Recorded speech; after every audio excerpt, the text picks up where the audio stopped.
Hi, I'm Ritika and welcome to the 8th episode of my series What I Eat in a Day.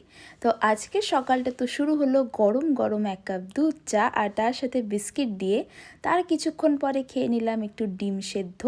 R breakfast যেহেতু আমার সেরকম একটা করা হয় না, তাই আগের দিন রাতের বেলায় মা আর আমি মিলে অনেক পিঠে বানিয়েছিলাম শীতকাল শেষ হওয়ার আগে। তো স্নান করে উঠে তো সেখান থেকেই দুটো পাটিসাপটা পিঠে খেয়ে নিলাম।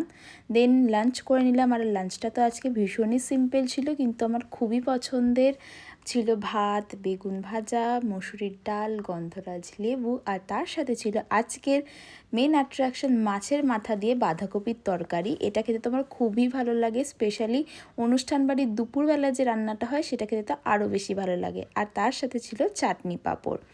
দেন সন্ধেবেলা আবারও নিয়ে বসে পড়লাম দুধ চা, তার সাথে ভেজ প্যাটিস নিয়ে। এটা দিদি নিয়ে এসেছিলো ভেজ প্যাটিসটা। দেন বললাম যে পিঠে বানানো ছিল, তো এটা হচ্ছে পুলি পিঠে কিন্তু ভাপানো, দুধেরও রান্না করা হয়েছিল কিন্তু এটা ভাপা পুলি পিঠে, যেটা খেতে তো দারুণ লাগছিল। আর আজকের ডিনারে ছিল ভাত, তার সাথে বেগুন ভাজা আর হাঁসের ডিমের কারি। তো আজকের ভিডিওটা তো এখানেই শেষ করছি। তোমাদের আমার ভিডিওটা কেমন লাগলো অবশ্যই জানিও।